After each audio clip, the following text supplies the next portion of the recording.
Queridos, nós estamos já nos preparando para mais um estudo, mais um culto. Às terças-feiras nós temos tido esse privilégio, essa bênção de nos encontrarmos aqui.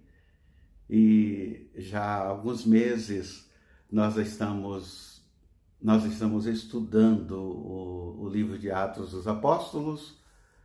E chega essa data, né, quando nós estamos aí há alguns dias da comemoração do Natal.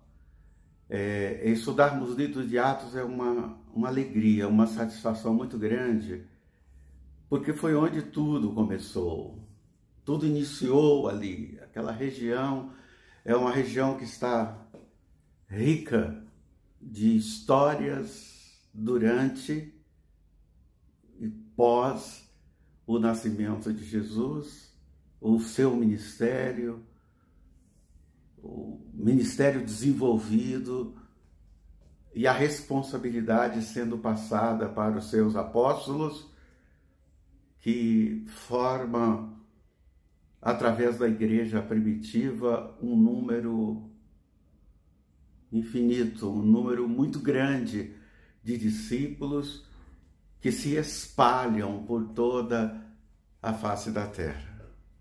Hoje nós estamos com as músicas todas aludentes ao Natal. Vocês viram aí essa música de introdução que fala ao nosso coração, que é maravilhoso, né?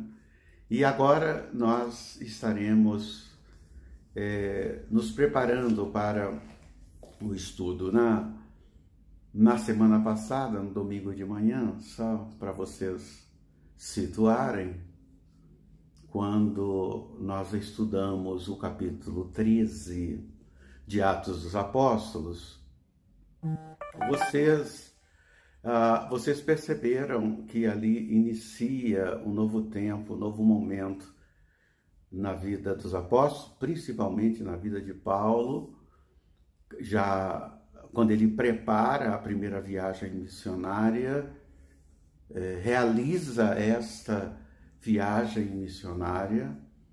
E hoje nós chegamos ao capítulo 14 de Atos dos Apóstolos, quando neste capítulo de número 14, vocês vão observar que aí ele vai para a região de Icônio, ele vai para Icônio. O seu companheiro continua sendo ainda Barnabé, este homem com tantos ensinamentos de vida cristã, ensina com seus atos e as suas ações de como nós devemos nos comportar como servos, como líderes, como crentes em Jesus Cristo, como gente comprometida com Deus. Ele ensina isso. E agora eles iniciam uma situação bastante complexa, bastante complicada. Eles precisam fugir da cidade, vem perseguição, vem lutas, vem problemas, e eles têm que fugir da cidade de Listra e Derbe, é a região que eles saem. E vai para uma região bem interessante, que começa a acontecer uma série de coisas que a partir de agora vocês irão ver. E hoje tem uma surpresa para vocês.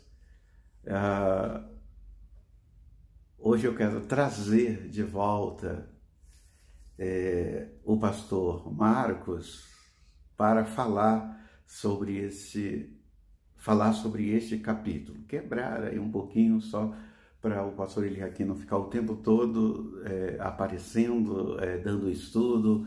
É tão bom a gente ver uma outra pessoa também dando estudo, apresentando questões para o nosso crescimento espiritual. Então vamos fazer o seguinte, nós vamos ouvir mais uma música de Natal, uma música maravilhosa para estarmos lembrando esses momentos que nós nos preparamos para darmos glórias ao nosso Deus, louvarmos ao Senhor. Desde domingo nós estamos fazendo isso. Domingo nós comemoramos o Natal na nossa igreja e esta semana nós continuamos fazendo isso como Igreja do Senhor Jesus, cada um em nossa casa, mas nós não podemos deixar de esquecer disso. Então nós vamos ouvir aí essa linda música e logo depois da música vocês irão ficar com o pastor Marcos contando aí esta história com tanta complexidade e com tanta ação do Santo Espírito de Deus. Tenha um bom estudo, seja ricamente abençoado aí com o pastor Marcos Botelho e que essa semana nós possamos nos alegrar bastante. Que Deus te abençoe. Vamos para o estudo logo após esta música que nós estaremos ouvindo. Amém.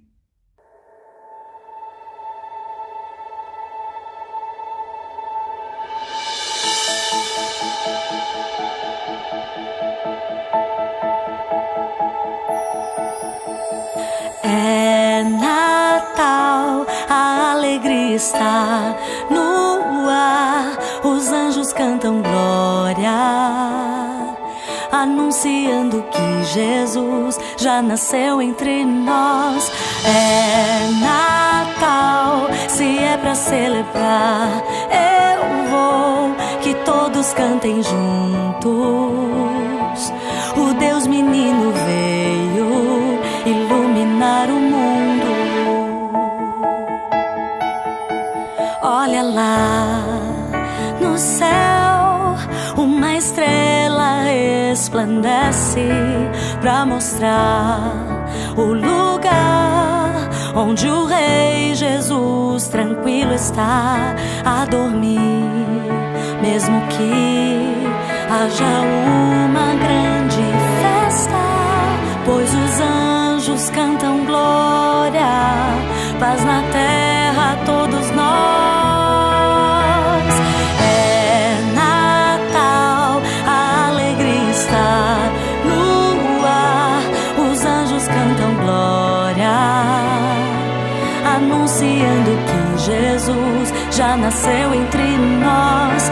É Natal, se é pra celebrar, eu vou, que todos cantem juntos. O Deus menino veio iluminar o mundo. Olha lá no céu, uma estrela resplandece pra mostrar o lugar onde o Rei Jesus tranquilo está a dormir, mesmo que haja uma grande festa, pois os anjos cantam glória, paz na terra a todos nós. É Natal, a alegria está no ar, os anjos cantam glória, anunciando que Jesus já nasceu entre nós. É Natal, se é pra celebrar, eu vou, que todos cantem juntos. O Deus menino veio iluminar o mundo. Todos os dias quero lembrar, Jesus nasceu em meu coração. Todos os dias quero adorar ao Rei dos Reis, meu Salvador.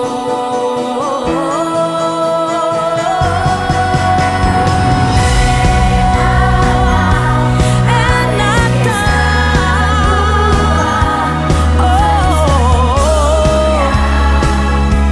anunciando que Jesus já nasceu entre nós.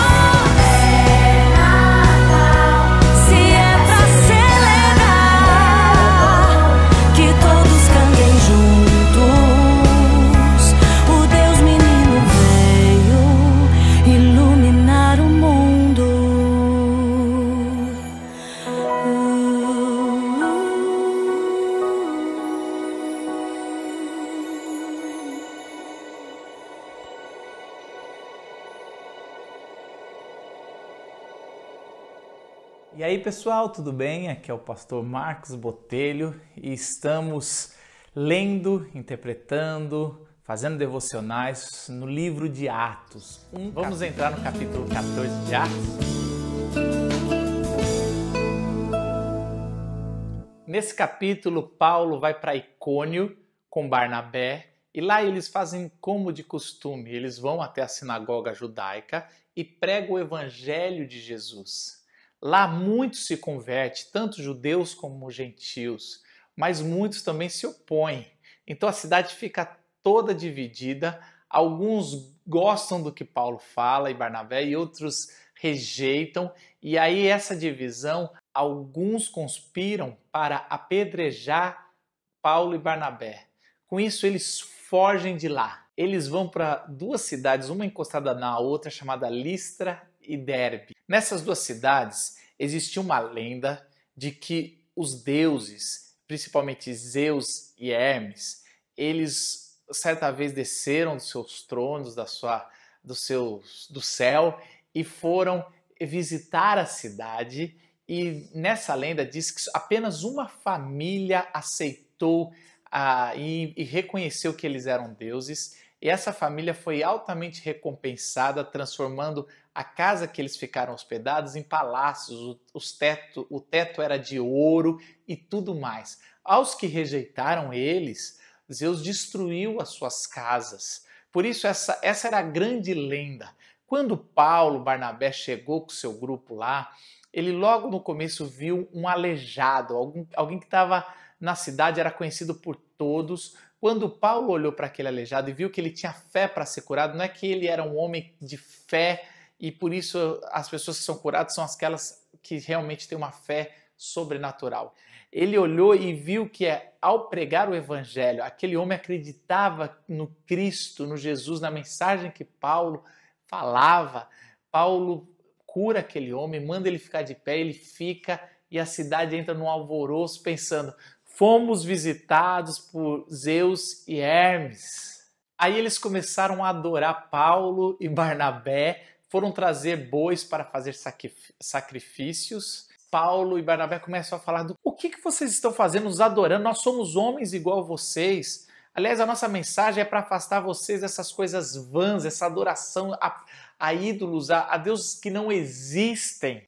Eles rasgam as suas vestes e vão mostrando que nós somos feitos igual vocês. E a mensagem de Paulo é fantástica, porque ela parte dizendo assim: Deus no passado deixou cada nação ou essa cidade seguir os seus deuses porque ainda não tinha recebido a revelação, mas ele não deixou sem ser conhecido. Olha o que ele fala: contudo, Deus não ficou sem testemunho, mostrou sua bondade, dando-lhe chuva do céu, colheita no tempo certo, concedendo-lhe sustento com fartura e um coração cheio de alegria. Não existe uma desculpa para ninguém dizendo: olha, Deus nunca se revelou. Deus sempre está presente na criação, na bondade da criação, dando fartura, dando colheita. Todas as nações têm uma revelação geral sobre quem é Deus. É isso que Paulo vai fazer e Paulo vai repetir isso no Areópago mais para frente. Essa mensagem da revelação geral de Deus, mas que ele agora estava trazendo uma revelação específica. E ele fala de Jesus Cristo. E quando o povo estava ouvindo isso, alguns judeus chegaram das outras cidades que eles estavam sendo perseguidos e conseguiram instigar a população para apedrejar Paulo, e Paulo foi apedrejado. Paulo ele sofre muito pelo evangelho e ao ser apedrejado eu fico imaginando, não é a gente lê rápido isso, mas a morte por apedrejamento, que é uma morte por heresia, né, por falar algo errado da religião, essa é a morte instantânea, ela causa por arrancar pedaços das pessoas, ela era chamada de dilacerar pessoas. As pedras iam arrancando pedaço, iam criando hematomas até a pessoa estar morta.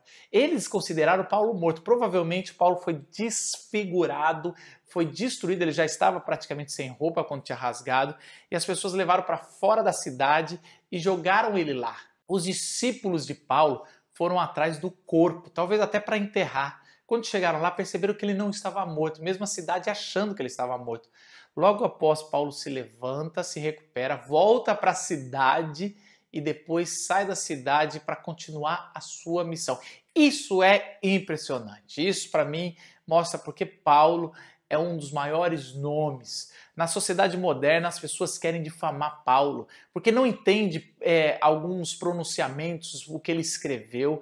Paulo, eles acusam Paulo de machismo, acusam Paulo que foi quem inventou a religião cristã, mas Paulo é um homem tão de Deus, escolhido pelo Espírito Santo, que levou a igreja em lugares que ainda não tinha ido. Se eu e você temos a mensagem do Evangelho, foi porque Deus usou Paulo para que essa mensagem fosse chegar até o Império, chegar até Roma, porque Paulo era um homem de Deus que passou por todos os sofrimentos, naufrágio, açoites, apedrejamento, mas não desistiu da mensagem. Desde que Paulo foi salvo por Jesus Cristo, naquela aparição que ele ficou cego e depois ele voltou a ver e foi batizado, ele sabia que a vida dele só teria sentido se ele fosse até o fim, se ele pregasse o evangelho até a última pessoa que Deus fizesse passar na frente dele. Eu me inspiro muito ao ler Paulo. Eu acho que esse homem é incrível. Não é incrível por si mesmo, mas o Espírito Santo tornou uma pessoa incrível. Ele escreve mais da metade do Novo Testamento. Ele é um homem que realmente todos nós, eu e você, devemos nos inspirar e tentar ser como ele, ser imitador dele como ele é de Cristo. E a palavra de Deus fala que Paulo, Barnabé e os discípulos vão voltando em cada cidade que tinha passado, mesma cidade que eles tinham sido perseguidos, encorajando-os, motivando a permanecer na fé, falando o seguinte versículo: é necessário que passemos por muitas tribulações para entrarmos no reino de Deus. Paulo foi elegendo bispos, presbíteros para as igrejas que ele passou, e aí Paulo vai voltar para Antioquia para relatar tudo o que o Espírito Santo fez naquela viagem. Que interessante. As tribulações, a perseguição.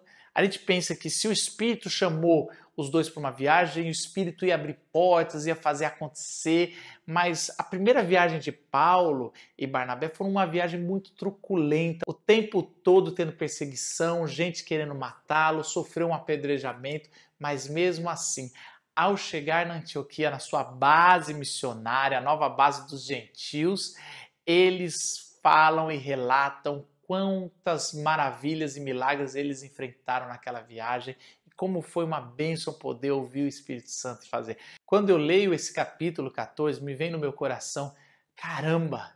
Às vezes porque eu disse sim ao Evangelho e talvez você disse sim, você pensa que vai vir vida boa, mas o Espírito Santo nenhuma vez tirou as tribulações, tirou a perseguição, tirou os desastres do caminho, mas nunca o Espírito Santo o abandonou e sempre houve conversões, sempre houve frutos, sempre houve o Espírito Santo, desde os judeus até principalmente aos gentios. O Espírito Santo foi derramado e todos começaram a entender que Jesus Cristo era o Senhor e que existia um novo reino, que Jesus justifica cada um dos nossos pecados, que não tem mais vãs doutrinas, os deuses não existem, existe um Deus soberano que se revelou desde a eternidade, desde a criação ele está presente, mas que agora em Cristo Jesus é a plena revelação. Que essa seja a nossa mensagem. Vamos entrar no capítulo 15 de Atos. O capítulo 15 é um capítulo de contendas. É muito interessante, talvez você esteja passando por alguma briga, discórdia, diferença de opinião. Às vezes é você com um pastor, às vezes você é o pastor e tem diferença com outro pastor, às vezes é teólogos com teólogos, às vezes é na família, divergências, às vezes conflitos. E o capítulo 15 vai nos orientar muito a respeito disso. Esse capítulo começa falando do povo que veio da Judéia, um grupo que veio da Judéia até Antioquia, seguindo Paulo e Barnabé e falando que se alguém quisesse ser salvo e não fosse um judeu, não tivesse na primeira semana sido circuncidado, mas queria ser salvo por Jesus Cristo, ele precisava passar pela circuncisão. Ele precisava sofrer o processo de mutilação da circuncisão, mesmo adulto, o homem, e assim seria a marca da salvação. Diz que Paulo e Barnabé entraram em conflito com esse grupo e começaram a debater de forma séria, que teve que levar para um órgão superior. Tiveram que voltar para Jerusalém e fazer uma reunião com todos os apóstolos para resolver o que era necessário para alguém ser salvo, o que era necessário para alguém se auto-titular: eu sou salvo e discípulo de Jesus Cristo. Paulo e Barnabé foram passando por algumas cidades até chegar a Jerusalém, colhendo testemunhos, e chegando lá fez uma grande assembleia, a primeira assembleia que vai definir o destino dos gentios, que sou eu e você. Logo que a reunião começou, o partido dos religiosos, já era um grupo entre os cristãos, começaram a alegar que para ser salvo precisava ser circuncidado. Era algo que os judeus levavam em alta consideração. A marca do povo escolhido era a circuncisão. Então eles não podiam tirar isso. Eles alegaram: olha, Paulo e Barnabé não estão cumprindo com os requisitos da lei mosaica. E foi interessante que as pessoas começaram a levantar, e Pedro levantou e fez um discurso muito incisivo, que a gente é salvo pela graça. Lembrando que a teologia de salvo pela graça, muitos reformados falam, a teologia não é uma teologia do Novo Testamento. A graça já tinha no Antigo Testamento. Era uma corrente de interpretação, mesmo com a circuncisão, mesmo no Antigo Testamento, a consciência que era salvo de uma aliança vinda de Deus pela graça já existia. Lógico que ela vai ganhar muito mais força com os escritos de Paulo e com o ministério dos gentios que Paulo tem, Paulo e Barnabé. Pedro fala o seguinte no versículo 10 e 11.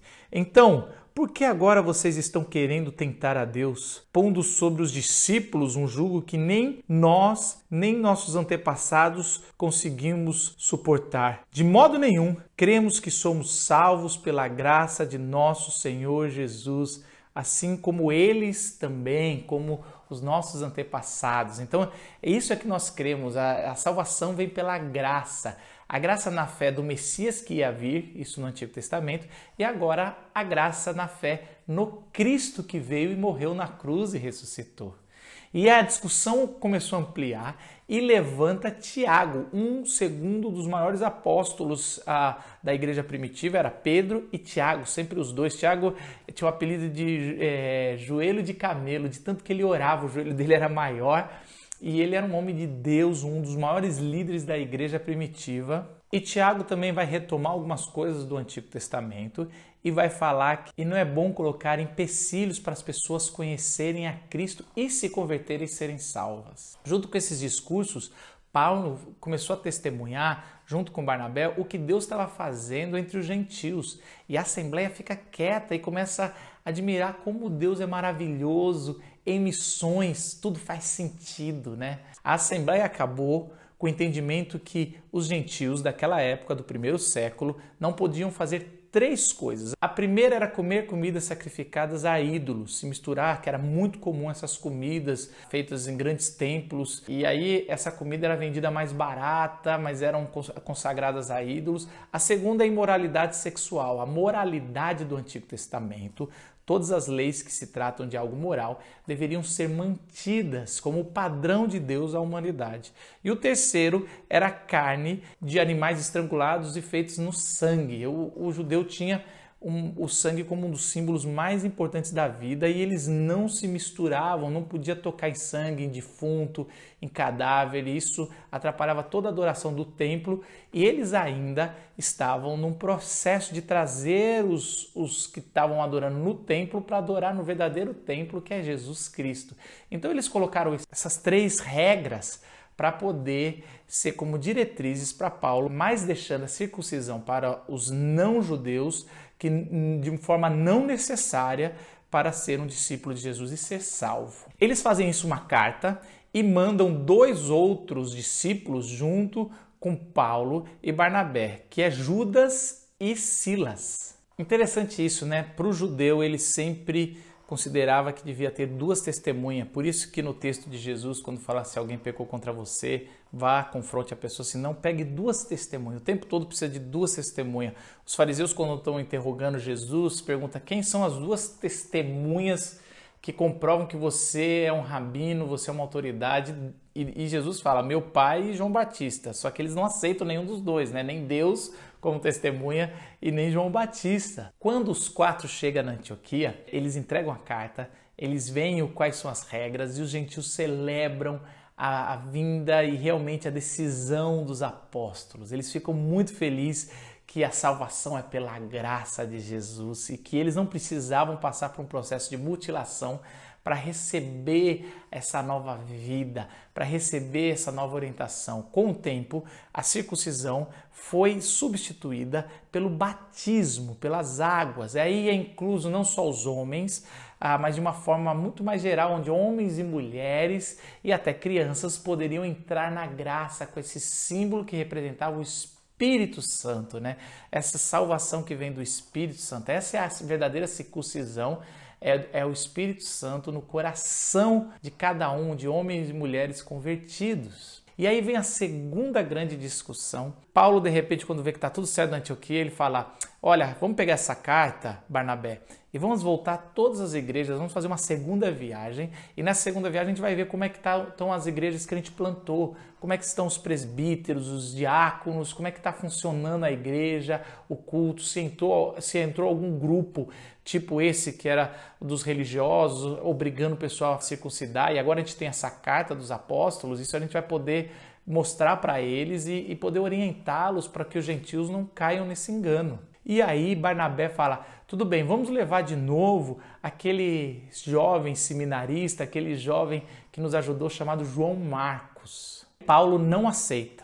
Não aceita porque Paulo não aceita a gente que desiste no meio do caminho e João Marcos tinha desistido no meio da primeira viagem, não tinha aguentado o tranco, não era fácil seguir Paulo e Barnabé sendo apedrejado, sendo perseguido, sofrendo todo tipo de coisa e o jovem Marcos não aguentou e tinha desistido, mas Barnabé era um homem de coração, Barnabé foi o que deu 2, 3 chances para próprio Paulo para provar para os apóstolos que ele era convertido e Barnabé era o homem de coração generoso para trazer as pessoas ao seu chamado e a Bíblia diz que eles brigaram de tal forma que eles não conseguiram mais andar juntos. Paulo pega um dos discípulos que tinham descido com a carta, chamado Silas, e decide ir para outro lugar.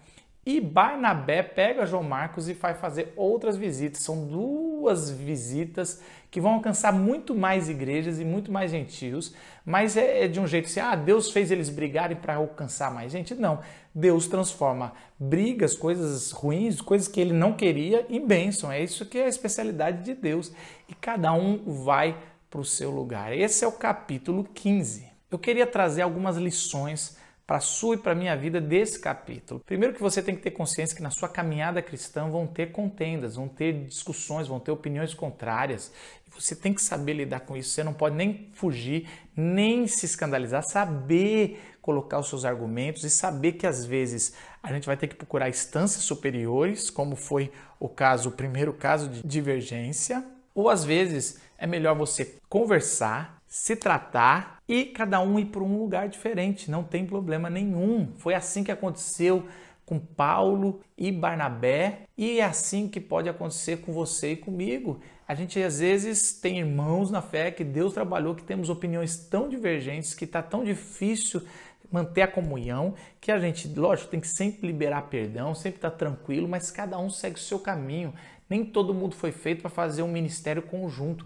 Não tem problema nenhum você perceber que às vezes você está numa comunidade que não tem a ver com o que Deus colocou no teu coração. Você não precisa ir contra a sua consciência. Eu sei que tem alguns pastores, alguns bispos e sei lá o que colocam isso. Se você sair da igreja, você está indo contra o ungido do Senhor. Você não pode sair falando mal, brigando e trazendo divisão. Mas é muito, na minha opinião, é muito natural, às vezes, terem desavenças e você pegar e procurar uma outra comunidade, não que fale o que você acredita, porque você é pecador, assim como o seu pastor, assim como eu, mas que fale no que Deus tem mostrado no teu coração como palavra de Deus e orientação. Então eu acredito nisso, eu não acredito nessa mudança de igreja, ai, não gostei disso que o pastor falou, ai, não gostei daquilo, eu vou mudar. Mas existem momentos na Bíblia, como a gente leu no capítulo 15, que às vezes a opinião segue caminhos diferentes e Deus usa até mesmo essa coisa que não era para acontecer, porque a gente é imperfeito, essas divergências, essas brigas, para Deus abençoar os caminhos diferentes e cada um segue seguindo a sua missão. E Paulo vai fazer a segunda viagem tão bonita quanto a primeira, com Silas agora, não mais com Barnabé. Barnabé vai com João Marcos e João Marcos vai se tornar o escritor do Evangelho de Marcos. O Evangelho de Marcos é escrito por alguém que não era discípulo de Jesus, que andou com ele, mas é alguém que ouviu todo o Evangelho, tudo que era dessa orientação e escreveu para nós, e que Paulo no final da vida, não vai estar em Atos, por isso não é spoiler, Paulo no final da vida, na sua última prisão, fala para Timóteo mandar João Marcos ir lá, porque ele é muito útil ao ministério. Paulo reconhece que foi muito rígido ao longo do processo e que precisava do carinho, dos escritos, da orientação. Talvez foi nesse encontro final da vida que Paulo passou as orientações do Evangelho e fez João Marcos escrever. Mas isso é muito bacana, esse jeito que eles tratam. Uma segunda forma que eu acho que é uma lição muito bonita é que a gente já conversou sobre isso, mas a igreja funciona com autoridades. Autoridades não quer dizer que existem pessoas que são, assim, no sentido intocáveis. Mas Paulo, mesmo sendo o 12º apóstolo, o grande homem entre os gentios, ele se submetia sobre a autoridade de um conselho. Então esse concílio de Jerusalém, quando ele chega, ele coloca, olha, eu não estou achando isso muito... que não está ok, ter que circuncidar, isso daí vai atrapalhar muito, vai colocar empecilhos para as pessoas se converterem. E a gente sabe que desde o Antigo Testamento a salvação é pela graça. E a gente vai ver Pedro e a gente vai ver Tiago se levantando e confirmando o que Deus colocou no coração de Paulo. E é isso que acontece como igreja. Às vezes Deus colocou alguma coisa sobre teu coração, mas é tão difícil que você precisa de confirmação no coração de outros irmãos. Isso precisa, várias vezes a gente quer fazer o nosso ministério. Não existe nosso ministério, o ministério é de Cristo. Paulo estava submetido ao Espírito Santo e ele sabia que tinha um conselho acima disso, de homens de Deus que estavam lá e que eram homens de oração, homens que estavam recebendo orientação, e que Paulo se submeteu a qualquer decisão. Tanto que Paulo levava essa carta com esses 3 recomendações para os gentios seguirem e não trazerem escândalo. Mais para frente, o apóstolo Paulo vai escrever em uma das suas cartas que não vê problema em comer comida sacrificada, mas que se abstém disso por amor aos pequeninos, por amor aos que iam se escandalizar, aos judeus. É muito bonito ver o apóstolo Paulo, na sua teologia, ele sempre coloca o amor como a chave de interpretação, de abrir mão de algumas coisas, que sejamos dessa forma. Eu e você, como Paulo, como Barnabé, homens grandes, homens que foram usados pelo Espírito Santo, homens que impactaram a história da humanidade, mas que se submetiam à autoridade, que se submetiam a pessoas mais velhas ou pessoas mais sábias ou pessoas que Deus colocou em um conselho, num concílio como os de Jerusalém, e que quando a gente tiver divergência, a gente entenda, saiba resolver os nossos problemas da melhor forma possível e saiba continuar com o ministério, continuar com a graça de Deus, continuar assim como Paulo foi para um lado, Barnabé foi para outro, que você siga o seu caminho anunciando a palavra de Deus.